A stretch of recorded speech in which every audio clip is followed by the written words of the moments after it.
So here I am looking at the Are We Similar worksheet, and this will be a lot like what we were doing yesterday with the Proving Triangles Similar worksheet. So you're still using those same three methods. We have angle, angle, we have side, side, side, and then side, angle, side. So those are the three ways to prove that triangles are similar. So take a look back at your work from yesterday and the video from yesterday to help you out with that.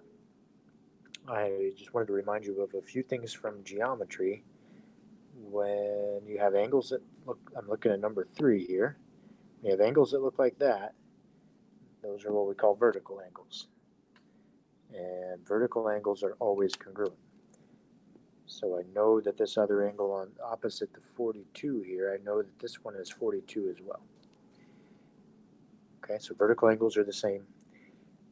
And then if I go down to number 5, when you have parallel lines always give you congruent angles somewhere. The trick is to figure out where those congruent angles will be. So number 5, remember these arrows here tell you that this LM line is parallel to that line KN. And when you have parallel lines and a transversal, like this line here, these angles are what we call corresponding angles, and that makes them congruent. Okay.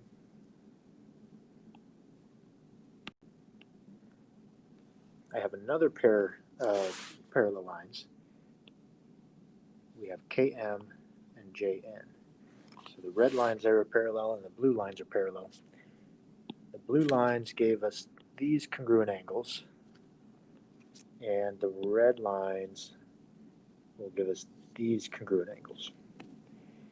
So once you have two pairs of congruent angles, you know that the triangles are similar. You just have to tell me that they are similar. Give me the similarity statement saying the one triangle is similar to the other triangle, just like we were doing with the proving triangles similar worksheet yesterday.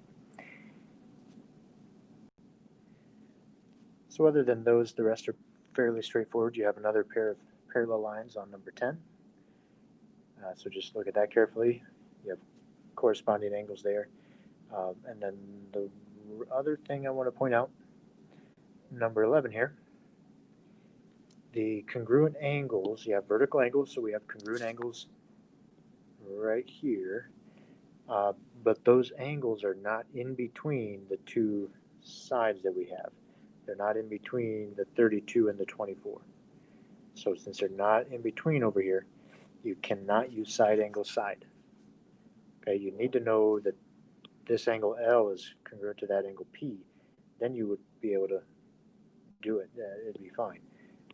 But since we don't know that, there's nothing you can do if you don't know something else.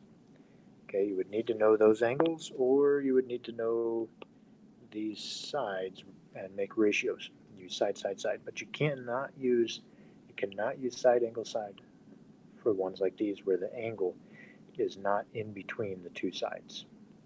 Okay, so just be careful with that. They'll try to trick you. Other than that, the rest are very much the same, so just keep practicing that and finish up the rest. Get them turned in. If you got questions, make sure you let me know. Remember, everything is due a week after it's assigned.